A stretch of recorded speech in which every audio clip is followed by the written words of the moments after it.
What's going on, everyone? It's the People's Envoy Updog here with you. Today we've got all about Oath. We're gonna go over.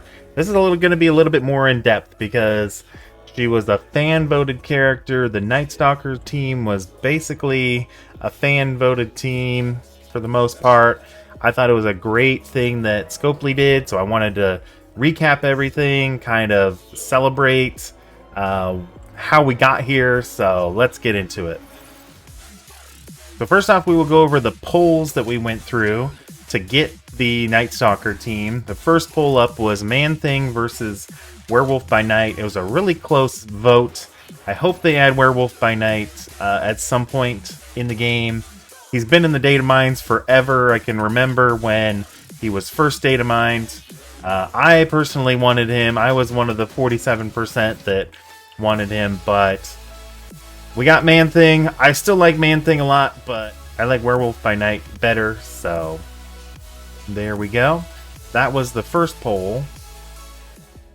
The poll that we actually don't have on this screen anymore on the website is we got to pick from 3 different characters as to who was going to be going through this process of becoming a vampire or whatever.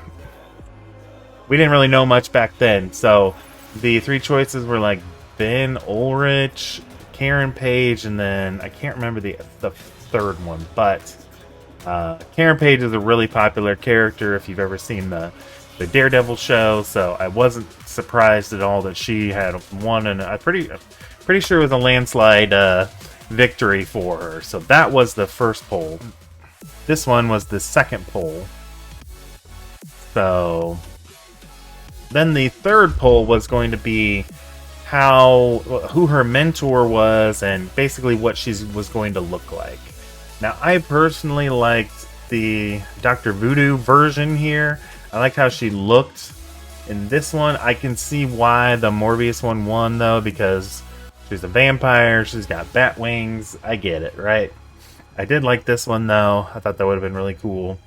But I'm not upset that the Morbius version or mentor won.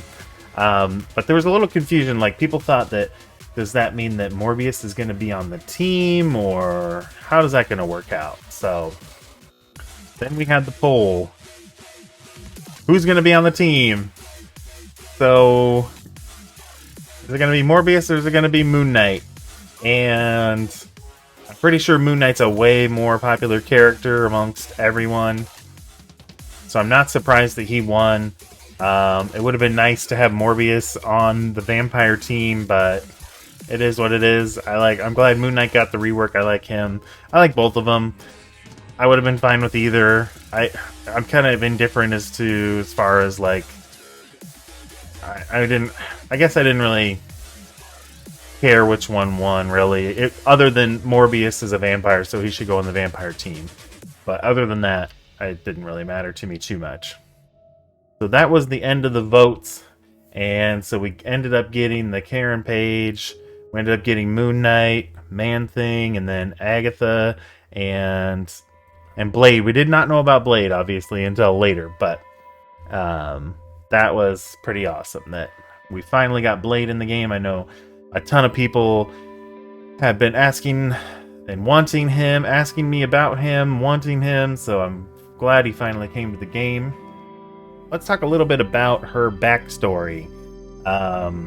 They kind of used her backstory a little bit from the comics, but then they added, Marvel Strike Force added their own little flair to it, because she's kind of like a variant, I guess. She is not a Marvel Strike Force original character. She is considered a variant by Marvel, so she's not going to get that MSF original tag. So the story they came up with for her was she was helping out at the law offices of Nelson and Murdoch, and she eventually began running her own legal clinic to help those, especially, I guess, more of a focus with drug addiction. But when traveling home from work one night, Karen was bitten by a vampire and turned. She was found by Man-Thing, who then contacted Morbius to get Karen some help to come to terms with her vampirism. And she adopted the name Oath and joined Moon Knight, Blade, Agatha in the fight against the increasing vampire threat. So maybe we'll see more vampires coming in the game at some point. Keep an eye out for that, but that was her backstory. I wish there was a little bit more to it. It was a little weak, but I guess I know there's a lot of things that Marvel controls with this kind of stuff, so I'm sure that had something to do with it. With all that being said, let's get into her kit. So we'll start off with her passive. So on the end of her turn, or any Nightstalker allies end of their turn, she's going to attack the most injured enemy with exposed, and she's going to reduce the duration of all positive effects by 1. So kind of like a Thanos endgame type passive, only he does it by 2, she'll just do it by 1, but still pretty powerful. And this does include Safeguard. In Rage, she's going to also copy 2 random negative effects from self and put that on the exposed enemy. So let's say she has slow and offense down, she'll put that on the exposed enemy, and she'll clear it from herself. And then also she'll put in a regen on all the Nightstalker allies. That part's just in raids. On enemy death, she's going to generate 1 ability energy for herself and the Nightstalker allies who were not at full energy. So that's I like how they've done that in the last, I don't know, maybe 12 months or so, where it doesn't start giving energy to characters who are already full anyway. So that's great. In Raids, she's going to fill speed bar by 25% for herself and all her Nightstalker allies. Pretty crazy so far. We're not done yet though. On spawn, in Raids on spawn, she's going to generate an additional 6 ability energy for self and Nightstalker allies. And then if an enemy controller takes a turn, she's going to apply Safeguard to herself and Nightstalker allies. So, holy cow, just her passive is just amazing. And we'll get to the T4s here in a little bit. We'll get to the ISO as well, and investment level. Alright, so for her ult and her special are both available on turn 1. So if you're simming, of course, it's going to be the ult first. If you are manually, you can do the special. Let's go take a look at the ult, since it technically would be first if you were just simming or autoing. So ult is going to attack all enemies, apply exposed to the primary target, and 2 bleeds and heal block. In raids, it's going to be apply those 2 bleeds and heal block to everyone that she hits, and then the attack gains 20% more damage against enemies with Safeguard, so that's pretty good. And then the attack can't be blocked, countered, or dodged. Not bad either. So that's the ult. The special is going to steal 20% health from the primary target, and basically she'll heal herself. It doesn't heal the rest of the team, though. That's okay, though. Because Blade does kind of the same thing. And it bypasses heal block, and it applies ability block to the primary target as well. And then it'll attack primary and adjacents for piercing, and apply 2 bleed. And then in raids, instead, it'll steal 40% health from the primary target instead of the 20%. So really big, huge damage in raids from that health steal. So all good things there. For the basic, it's going to attack primary target for piercing, apply bleed and heal block, so more of that going on. In raids, 50% chance to apply exposed to the primary target.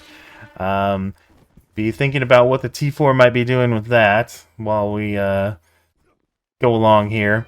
So when forced to attack an ally, this character does not apply exposed or any negative effects.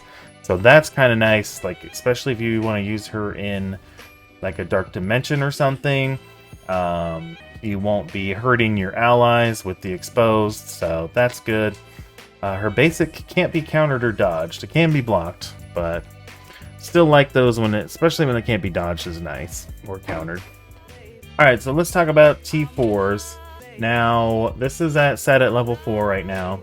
The T4 for her passive is going to give So on spawn on offense. So like if they use this in the future against us in raids, then this won't be happening, but it'll fill speed bar by 5% for herself and all her allies, and then an extra 40% piercing on her end of turn attack. So not bad. I think that's probably going to be high up there. We'll look at the other ones and I'll tell you my recommendations. So for the ult, for the T4, it's going to add extra piercing, and in raids, it's going to add an additional bleed, so 3 bleeds, and it'll apply trauma. So that's definitely going to be worth it. We'll see what the order priority is going to be for that, but definitely going to be worth it. The special will also add extra piercing, and an ability block for 2 turns, and a heal block to the primary and adjacent targets. So overall, that's pretty good too. If it was just ability block for 2 turns and extra piercing, I might not think it would be too good.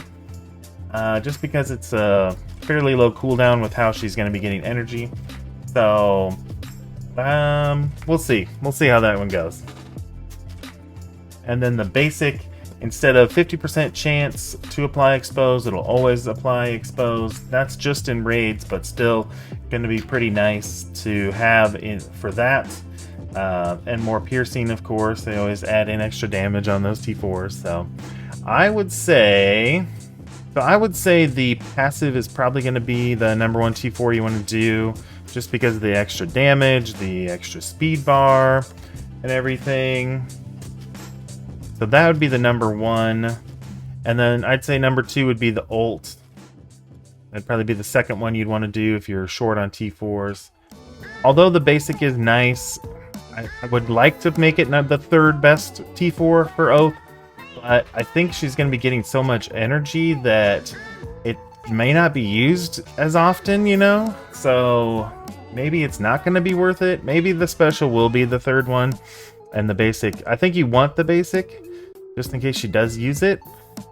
But I think the 3rd priority is going to be the special, just because of all the energy floating around, and she'll get to use the special more often. She may not use their basic very often. So that would be my recommendations on that. And as far as investment level for her,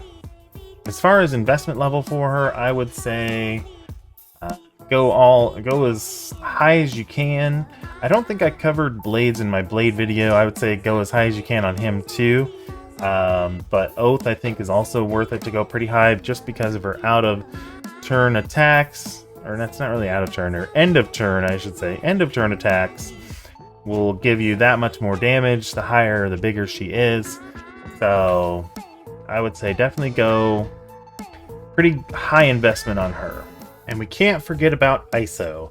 So I think really the only 2 options, one's probably a little bit better than the other, but probably 2 options.